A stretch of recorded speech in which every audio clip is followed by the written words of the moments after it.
Tổng Bí thư, Chủ tịch nước Tô Lâm và phu nhân đến Quảng Đông, bắt đầu hoạt động đầu tiên tại Trung Quốc. Đúng 9 giờ 30 phút theo giờ địa phương, ngày 18 tháng 8, chuyên cơ chở Tổng Bí thư, Chủ tịch nước Tô Lâm và phu nhân đã hạ cánh tại sân bay Quảng Đông, bắt đầu hoạt động đầu tiên trong chuyến thăm cấp nhà nước tới Trung Quốc. Đón đoàn tại sân bay phía Trung Quốc có các đồng chí Vương Vĩ Trung, Ủy viên Trung ương Đảng, Tỉnh trưởng tỉnh Quảng Đông, Tôn Chí Dương, Thị trưởng thành phố Quảng Châu, cùng Đại sứ Trung Quốc tại Việt Nam. Phía Việt Nam có các đồng chí Phạm Sao Mai, Đại sứ Việt Nam tại Trung Quốc và phu nhân Nguyễn Việt Dũng, Tổng lãnh sự Việt Nam tại Quảng Châu và phu nhân cùng cán bộ Tổng lãnh sự và bà con cộng đồng Việt Nam tại Trung Quốc. Trong chặng dừng chân đầu tiên này, Tổng Bí thư, Chủ tịch nước Tô Lâm và phu nhân cùng đoàn đại biểu cấp cao của Đảng và Nhà nước Việt Nam dự kiến sẽ đến dâng hoa, dâng hương mộ liệt sĩ Phạm Hồng Thái, thăm di tích Hội Việt Nam Cách mạng Thanh niên, hội kiến Bí thư Tỉnh ủy Quảng Đông Hoàng Khôn Minh và gặp gỡ nhân sĩ hữu nghị Trung Quốc. Trả lời phỏng vấn báo Thế giới và Việt Nam, Tổng lãnh sự Việt Nam tại Quảng Châu Nguyễn Việt Dũng cho rằng, chặng dừng chân đầu tiên của đoàn đại biểu cấp cao của Đảng và Nhà nước tới tỉnh Quảng Đông thể hiện tình cảm và sự coi trọng đối với Đảng bộ, chính quyền và nhân dân tỉnh Quảng Đông.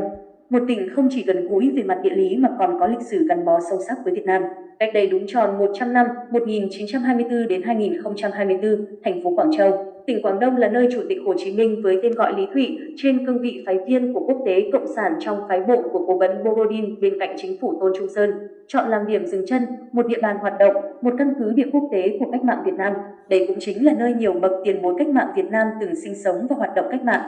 là nơi có những di tích lịch sử cách mạng như nhà lưu niệm thanh niên cách mạng Đồng Chí Hội, mộ anh hùng liệt sĩ Phạm Hồng Thái. Đây cũng chính là nơi tờ báo Thanh niên, cơ quan ngôn luận của Hội Việt Nam Cách mạng Thanh niên phát hành. Số đầu tiên vào ngày 21 tháng 6 năm 1925, sau này được chọn là Ngày báo chí cách mạng Việt Nam. Tổng lãnh sự Việt Nam tại Quảng Châu Nguyễn Việt Dũng khẳng định, chuyến thăm của Tổng Bí thư, Chủ tịch nước Tô Lâm sẽ là nguồn động viên lớn lao để thúc đẩy quan hệ giữa tỉnh Quảng Đông với địa phương Việt Nam, tạo đà phát triển mạnh mẽ cho quan hệ hợp tác toàn diện, thực chất, hiệu quả và cùng thắng trên tinh thần vừa là đồng chí, vừa là anh em, theo phương châm 16 chữ và tinh thần 4 tốt giữa các bộ, ngành, địa phương, nhất là các địa phương biên giới và doanh nghiệp hai nước.